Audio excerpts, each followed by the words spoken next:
and welcome back to my film and TV channel, my continuing look, and hopefully you have your views and share them with me, guys, on Traitors Season 3, and we've got up to Episode 8, which aired on the 16th of January 2025, 9pm BBC One. Of course, got one more this week, and then it's on to, I think, the last 3 next week, isn't it? I think it's 12 episodes, is it? I think we've got a few to get rid of, yeah, haven't we? Yes, there will be spoilers on this, guys, so make sure you've watched this episode. And I do this in order of my thoughts, no hindsight. You know, I might make the odd comment that's linked to something later on, but yeah, just my thoughts, correctly or incorrectly, as in all the judgments these guys are making in the show. That's generally about 95% incorrect, certainly 90% incorrect, that's for sure. So let's have a look at this episode 8. Of course, episode 7 finished with Charlotte, Francesca, and Lisa in line to be recruited, and yeah, Mina picks Charlotte. I think that's a good choice, certainly for Charlotte. I'm not too good at sure it's great for Mina long term, but we'll see. And Charlotte obviously accepts. I thought, didn't they used to have to take an... I know they took an oath when they picked the first lot, but I'm sure when they recruited they still did this oath, but obviously perhaps that's boring TV, perhaps you don't see that anymore, I don't know. The Tower, of course, a choice to be made. Lisa and Jake the Genius. So just call him Genius for now. Of course, when we're going to pick someone to kill. Charlotte is wary of Mina, rightly so. She says that means she's been playing the game, so she's bound to. And of course, we'll find out who they decide to murder. It's nice when they recruit murder on the same night. It keeps everyone on their toes, doesn't it? I did like Anna, as you know, but she's sulking a bit now and acting like a 12-year-old generally. Although she's not alone in that. Alexander is sure he or Leon are not traitors. Well, I hope he knows himself isn't a traitor. Bye Anna, of course. She knew she was on borrowed time, and she knew it was Mina. So we'll perhaps call Mina Lucky Mina, because she might have been spreading the word. Who knows? Because I think people generally liked Anna after initial problems. Anna was 28 years old, or is 28 years old, from County Wicklow in Ireland, and is a swimming teacher. Apparently she's an Irish person with the gift of the gab. There you go. Who'd have thunk it? An Irish person with the gift of the gab. And what would Anna do with the prize pot? Well, she's passionate about sustainable fashion, whatever that is, and would love to set up a sustainable fashion line that's slightly more affordable for young women. Well, I'm afraid the young women will have to wait now, won't they? There you go. Everyone is off breakfast as Charlotte stuffs her face. Yes, as soon as you find out Anna's gone, she's still stuffing things into her face, so it didn't stop her eating, but I don't think anyone noticed. I think you got away with that, Charlotte. I was worried about Claudia as well with that long black dress on, because the log fire was burning away, and of course she went to get the picture of Anna to take it down. It was quite high up, and you know, she was a bit worried she might suddenly get the picture caught in the log fire, but we're all right, we're safe. It was fine, no problems. Sulky Leanne, we'll call her, has it out with another sulky Leon, both sulking, who obviously is upset he was put in the coffin. Bless, you know, obviously these people think everyone loves them and never going to do the dirt on them. It's just a game, guys, that's all it is. And Leon is on Joe's and Leanne's radar, so Leon's could be in trouble. Lisa is thinking her thoughts out loud, isn't it? She's been like the Columbo of the other day, where she's trying to think through things, and she's making a lot of sense. But if you're doing that in front of one of the traitors, it's not good, is it? She's taking risks. She starts talking about things in front of Mina, and then of course. Like Anna, I think her time must be limited. I think the fact she's putting herself out there, it's got to be. I would have probably, Lisa may have gone if it was up to me, and up to now, of course, because she's probably the cleverest. She is probably the cleverest and the thinker in this group. Some of the others just jump on the bandwagon and go off someone saying the wrong thing or doing the wrong thing. Alex admits apparently he doesn't know when to keep his gob shut. but Lisa loves him, so it's all okay. Oh, Lisa is nice, isn't she?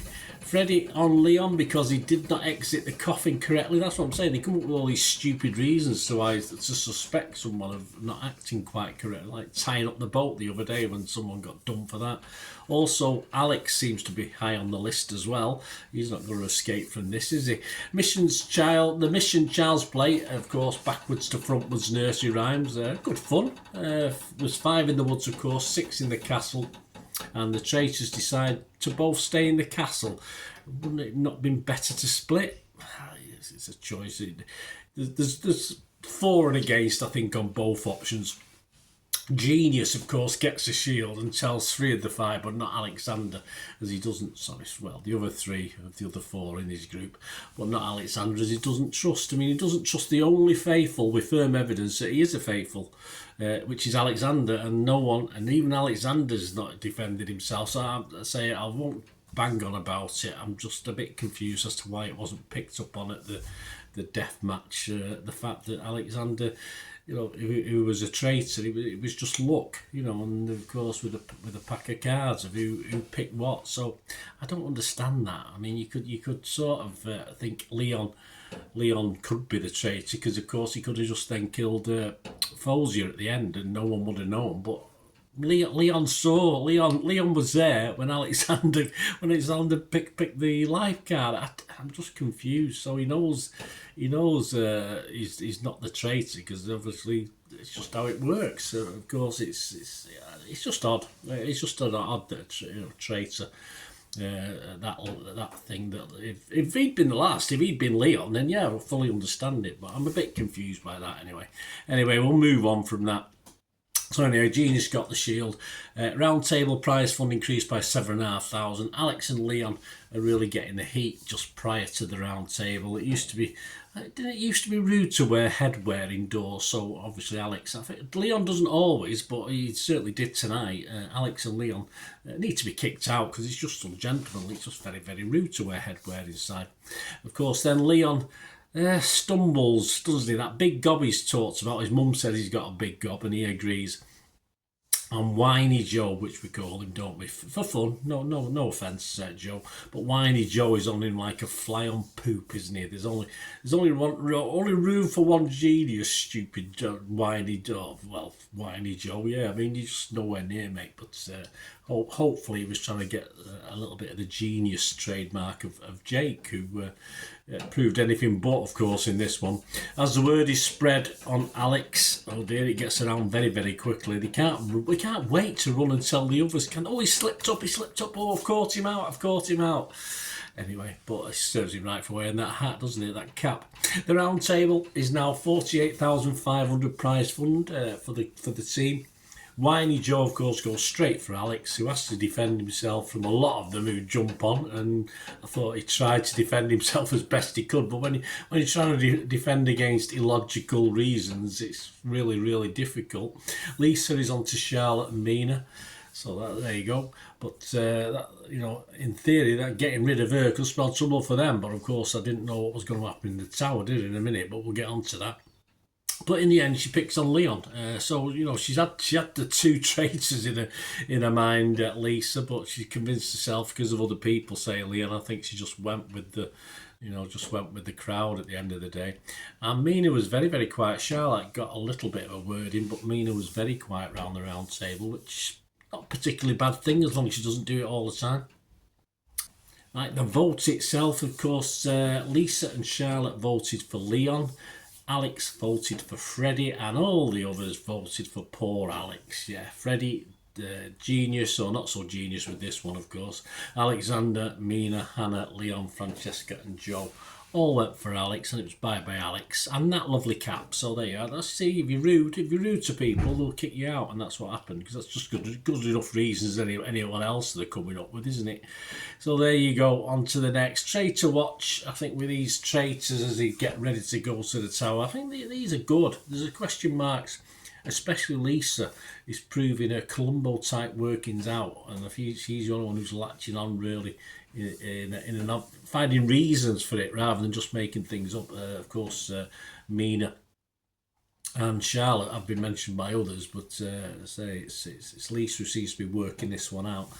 Say faithful watch, you just assume that Lisa isn't going to get there till the end. I don't really like too many. Say Mina's still probably favourite to win this as a traitor or to win the whole thing, and I think Charlotte's not far behind now. I've been quite impressed with Charlotte, but none of the faithful are really making me want to stick up for them at the moment.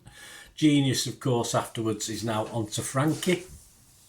I might be changing that Genius moniker very soon. Please stay humble, Genius. It's not working now, is it? Freddie is on to Mina, which is interesting. But Charlotte is not going to tell her. She's learnt very, very quickly, Charlotte, hasn't she? And of course, in Traitors Tower later on, yeah, it's a big risk. It is a risk picking one of the Woods guys to throw out. It's you know, it can work both ways. Of course it does. If they get it right, that's good. That's good. But Charlotte is a bit more confident, and Mina's a bit more laid back. So it's whether Charlotte will get away on that one, I think. So of course, as Joe and Jake are on call now to be thrown out or murdered. But of course, Jake has got the shield, and the girls don't know that, so they're taking a risk.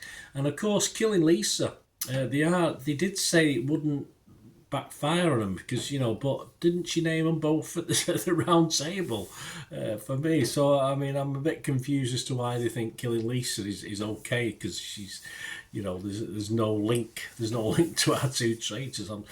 You know, she didn't say yes, they're both traitors, but she was negative on them at the table. So people will latch onto that surely. So it's a big risk they're playing. We'll have to see. We'll have to see for the next episode just what happens.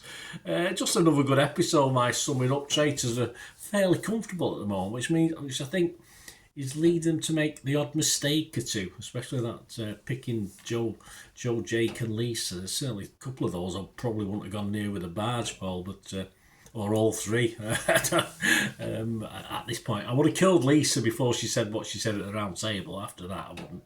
So anyway, so little mistakes perhaps from the two traitors, who I still think are sort of more 60-40 in their favour at the moment, but that could change, of course. So join me next time for round 9 or episode 9, and let me know what you think, guys. Let me know what you're thinking, who your favourite is, etc. to win. It'd be great to have your views. And if you please stay watching and listening, if you want to contact me through my various socials, or you like what I try and do and you want to support the channel, that's always very much appreciated. Yeah, just stay watching and listening. Right, a quick shout out before we go for my sponsors at the moment. Piat6505, they've got a little eBay shop and they sell movie posters from the 1990s and 2000s, some great films, some great actors. So please check the link in the comments section below and you'll go straight to the shop.